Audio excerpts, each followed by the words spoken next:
Kitab Nahum. Nahum pasal 1.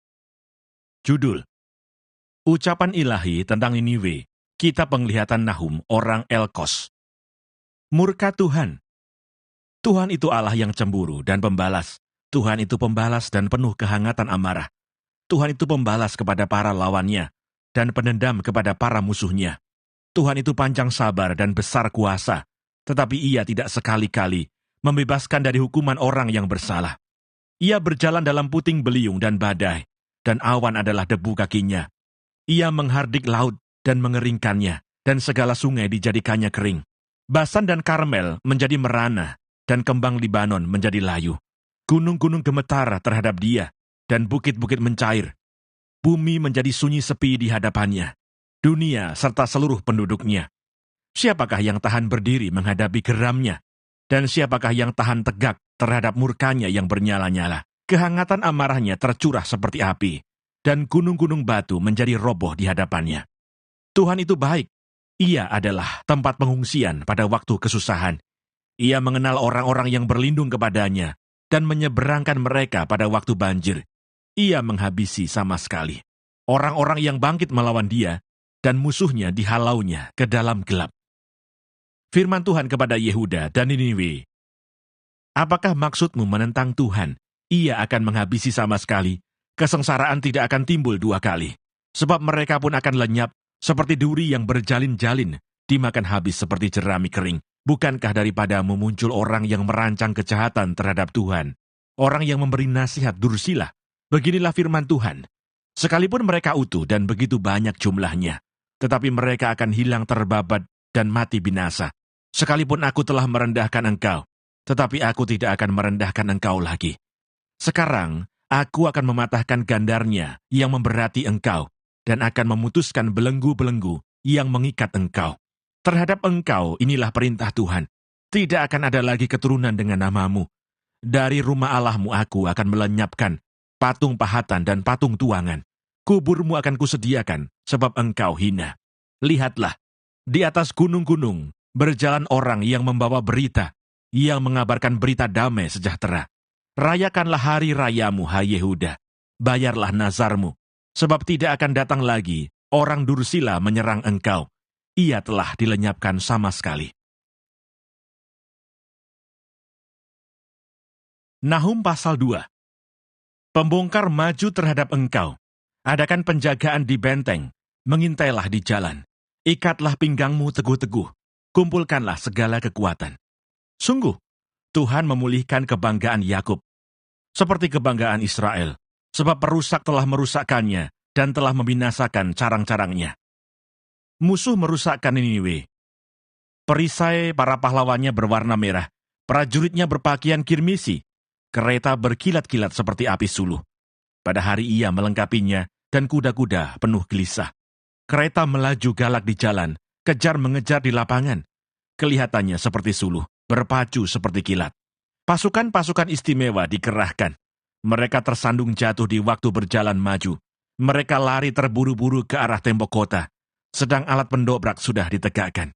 Pintu-pintu di sungai-sungai telah dibuka, dan istana menjadi gempar. Permaisuri dibawa keluar dan ditelanjangi, dan dayang-dayangnya mengerang, mengaduh seperti suara merpati, sambil memukul-mukul dada.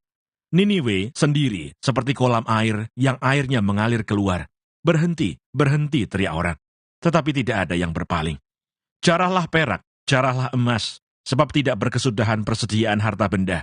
Kelimpahan segala barang yang indah-indah. Ketandusan, penandusan, dan penindasan. Hati menjadi tawar dan lutut goyah. Segenap pinggang gemetar, dan muka sekalian orang menjadi pucat pasi. Di mana gerangan persembunyian singa, dan gua singa-singa muda, tempat singa pulang pergi, tempat anak singa di mana tidak ada yang mengganggunya. Biasanya singa itu menerkam supaya cukup makan anak-anaknya, mencekik mangsa bagi betina-betinanya, dan memenuhi liangnya dengan mangsa dan persembunyiannya dengan terkaman. Lihat, aku akan menjadi lawanmu, demikianlah firman Tuhan semesta alam. Aku akan membakar keretamu menjadi asap, dan pedang akan memakan habis singa mudamu.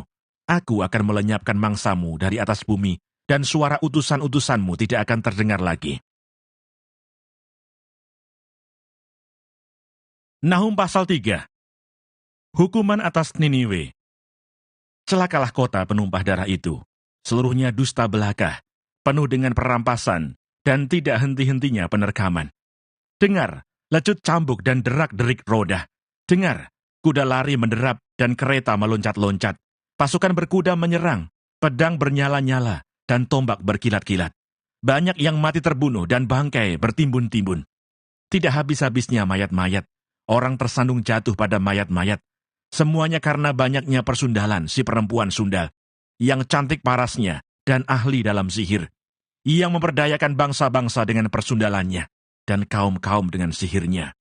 Lihat, aku akan menjadi lawanmu, demikianlah firman Tuhan semesta alam. Aku akan mengangkat ujung kainmu sampai ke mukamu, dan akan memperlihatkan auratmu kepada bangsa-bangsa, dan kemaluanmu kepada kerajaan-kerajaan. Aku akan melemparkan barang keji ke atasmu, akan menghina engkau dan akan membuat engkau menjadi tontonan. Maka semua orang yang melihat engkau akan lari meninggalkan engkau serta berkata, Niniwe sudah rusak. Siapakah yang meratapi dia? Dari manakah aku akan mencari penghibur-penghibur untuk dia? Adakah engkau lebih baik dari Tebe, kota Dewa Amon, yang letaknya di sungai Nil, dengan air sekelilingnya, yang tembok kotanya adalah laut, dan bentengnya adalah air? Etiopia adalah kekuatannya, juga Mesir dengan tidak terbatas. Put dan orang-orang Libya adalah pembantunya. Tetapi dia sendiri pun terpaksa pergi ke dalam pembuangan, terpaksa masuk ke dalam tawanan. Bayi-bayinya pun diremukkan di ujung segala jalan. Tentang semua orangnya yang dihormati dibuang undi, dan semua pembesarnya dibelenggu dengan rantai. Engkau pun akan menjadi mabuk, akan menjadi tidak berdaya. Engkau pun akan mencari tempat perlindungan terhadap musuh. Segala kubumu adalah seperti pohon ara, dengan buah ara yang masak duluan.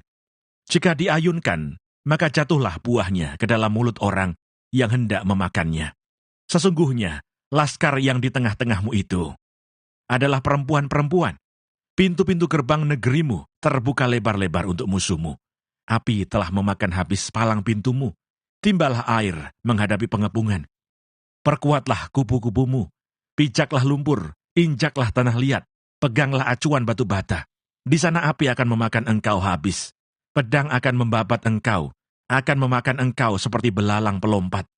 Sekalipun engkau berjumlah besar seperti belalang pelompat, berjumlah besar seperti belalang pindahan.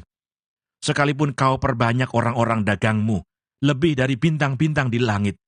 Seperti belalang pelompat mereka mengembangkan sayap dan terbang menghilang.